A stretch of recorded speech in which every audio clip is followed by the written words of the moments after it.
Just meditate with me a little bit. And somebody said that life is like an onion. You have to peel it one layer at a time. And sometimes you cry. Life's going to happen to you when you have a dream. You're going to get slapped around. And don't take it personal. Don't ask, why did this have to happen to me? Why not you? Who would you suggest? You want to give us some names, some email addresses? And don't tell everybody. 80% don't care, and 20% glad it's you.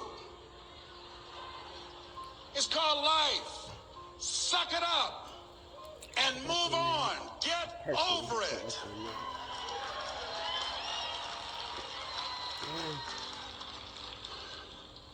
It happens to everybody.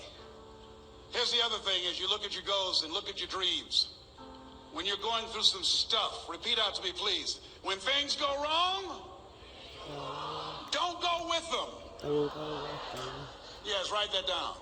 When things go wrong, don't go with them. When you're working on a business deal, you're counting on some money. Someone said you will get the loan, and it falls through. You have an event, and the people that you thought would be there and support you, they don't come through. Or someone turns against you, or you get ripped off. It's going to happen to you. Happened to me. Someone stole all my products.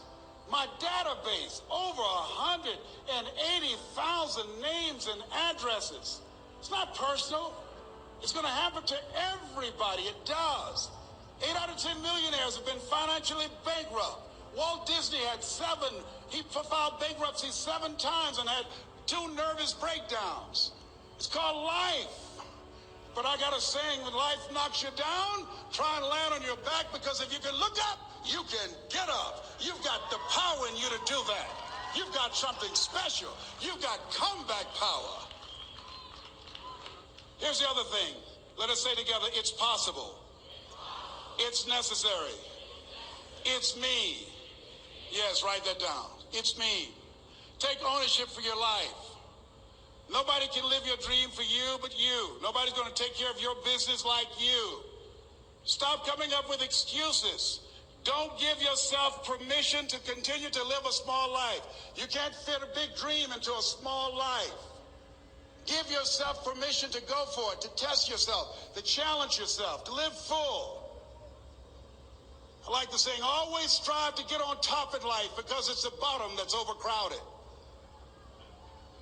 The reason you're here is because there's something in you that says, I can do more. This just can't be it. There's something in you. There's a calling on your life. There's something in your heart that caused you to get dressed and spend the money to go to seminar after seminar and listen to message after message and speaker after speaker.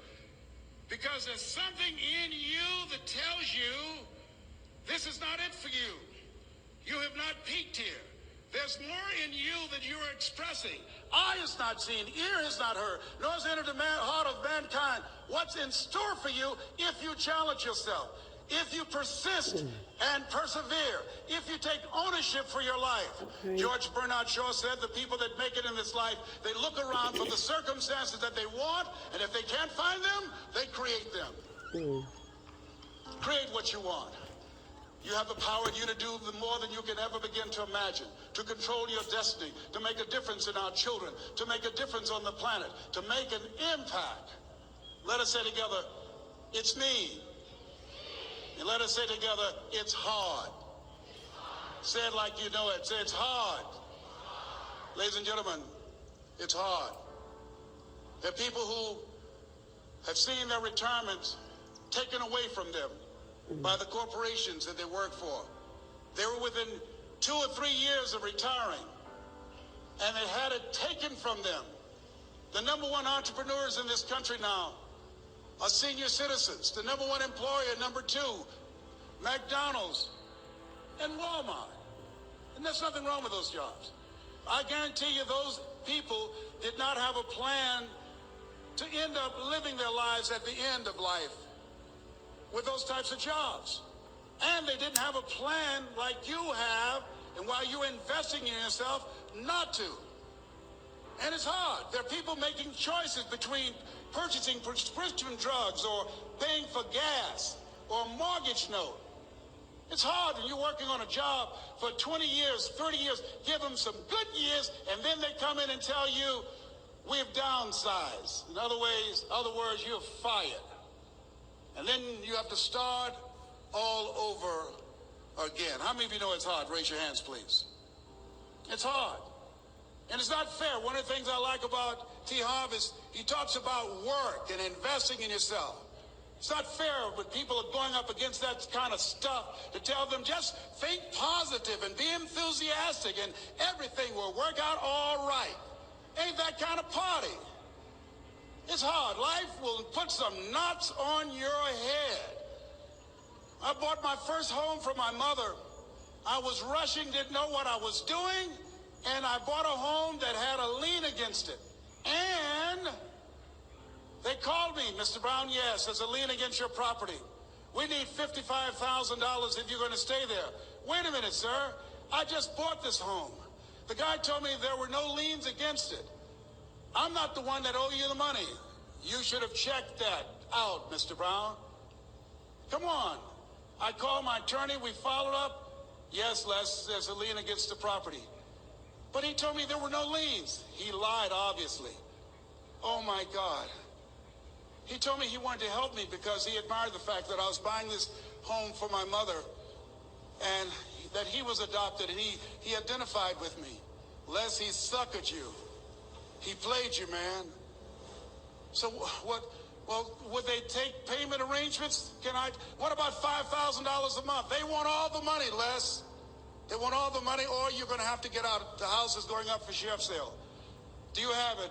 No, I don't have it. Can they give me some time? Tell them to give me 3 months, please. Give me 3 months. My mother's in her 70s, man. She has a bad heart. Don't do this to me. This is my dream. Don't do this, man. Please, let me talk to them. Les, I'm talking to their attorney. They don't want to talk to you. I've got to talk to their attorneys. Do you have the money? No. Will they give me 3 months? No. What about 2 months? No, Les. They want the money in 7 days. Oh, my God. Let me call you back. I'm not sure. And I walked the floors thinking, God, how could this happen to me? I got to figure this out, huh? I got to figure this out. It seemed like the days are just ticking off. Thursday, I had to call them and let them know. They called me, Les, do you have the money? No, I don't. Friday, you have to leave. The sheriff will be there. You're going to have to leave, Les. They're going to take my house. What about my down payment? You lost it, Les. You lost it. Okay. I got to go, yes. I prayed, Lord, please, if you show me that you're real, if you're really real, you think Paul worked for you, you haven't seen anything. Don't let me lose this house and watch what I'll do for you. I was trying to cut a deal. Have you ever tried to cut a deal? It's amazing how spiritual you'll get when you get in trouble. You know what I mean? When I was diagnosed with prostate cancer, I was going to bed with the Bible and the Holy Quran and Science of Mind and Joel Goldsmith, everything I could find. I was praying to Jesus, Yahweh, Melchizedek, everybody. I was calling on everybody. It's amazing. And there I was, walking the floor, 3 o'clock in the morning, and I had to go and wake my mother up. I got on my knees and I said, Mama, I need you to wake up. She said, what's wrong, Leslie? I can hear you walking back and forth. I'm not asleep, son. I said, there's something I need to tell you. She said, your eyes are red. Why are your eyes red? Because I feel so stupid now. Why? We got to move tomorrow. Why, Leslie? There's a lien against the property, and they want $55,000, and I don't have it. And we're going to be set out tomorrow. We have to go back to Liberty City. So she said, it's okay. I don't like this house anyhow. I said, why? She said, because of my arthritic knees, it hurts my knees when I go up the steps. I said, and why didn't you tell me? Because you were so happy. I just said it because you were happy. I'll live in a shack with you, boy. I love you. It's not the house. I love you. I love all my children. I said, thank you, Mama. Thank you. And the next day when we were in the truck going back to Liberty City, and we pulled down 68th Terrace, the neighbors came out and said, "Whoa, Mamie, y'all coming back? Are you back?" "Yes." "What happened to the home your boy bought for you? Those boys you adopted?" Leslie didn't do a title search. He made a mistake. And boy, I was so humiliated. How many ever made a mistake that you were just humiliated? Raise your hands. I was devastated. I was taking the furniture off the truck, and my mother came, and I was crying. And she said, "Boy," I said, "Yes, ma'am." She said, "Hold your head up." I said, "Mama, I can't." She said, "Hold your head up." I said, "Why? Look what I've done." She said, "It's okay. It's okay. You are going to make a lot of mistakes in life, young man. You're going to fail your way to success. You have nothing to be ashamed of. Keep your head up and take that furniture back in the house." I said, "Yes, ma'am." And I learned something from that. If you ever go through something, hold your head up. If you ever make a mistake, hold your head up. If you ever do something and everything goes wrong, life catch you on the blind side, hold your head up. It's not over. Goethe said, "That which does not kill you will make you stronger." Hold your head up. Shake someone's hand on your right and left and say, "Hold your head up." Hold your head up. Hold. Here's something else, ladies and gentlemen. Repeat after me, please. You got to be hungry. Gotta be hungry. Everybody together, you got to be hungry. I'll never forget Mr. Washington said, "Mr. Brown, yes, sir. What do you want to do with your life, young man?" I said, "Sir, I want to be a disc jockey." He said, "Mr. Brown?" I said, "Yes, sir." He said, "You got to be hungry." I said, "What do you mean by that?" He said, "People that are hungry are willing to do the things today others won't do in order to have the things tomorrow others won't have. People that are hungry are willing to invest in themselves. People that are hungry will go to seminars and workshops. People that are hungry are always searching, always seeking higher ground. So how do you want to make it? I said, "I want to be a disc jockey." He says, "Good. Here's what to do." He said, "I want you to read 10 to 15 pages of something positive every day." He said, "You don't get in life what you want, you get in life what you are. You must program yourself to success." He said, "I want you to listen to Earl Nightingale and Zig Ziglar.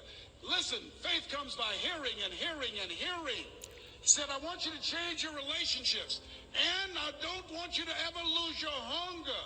I said, "What do you mean by that?" He said, "People that are hungry are unstoppable. People that are hungry are no matter what people. They make it happen no matter what." He said, "I want you to listen to Paul Harvey." Who is he? He's the world's greatest communicator. "Success leaves clues, young man. Always listen and follow people who are doing the level you want to do it and learn from them." I told T. Hobb when we were standing by the stage, I said, "Hey, man, I want to work more with you. I want you to coach me. I want to learn from you." See, I found you're never too old to learn and you're never too young to teach. Always have a thirst for learning. So I listened to Paul Harvey every day on the radio. While in school, I would go out and listen in his car. He gave me his keys. I was working to develop myself. And I continued to listen to motivational messages, and he would take me to see the late Dr. Norman Vincent Peale, who wrote the book, The Power of Positive Thinking. I toured with him before he passed. You have something special. You have greatness within you. Don't allow your circumstances to determine who you are. Don't allow your negative thoughts to hold you back. You have something special. You can do more than you can ever begin to imagine.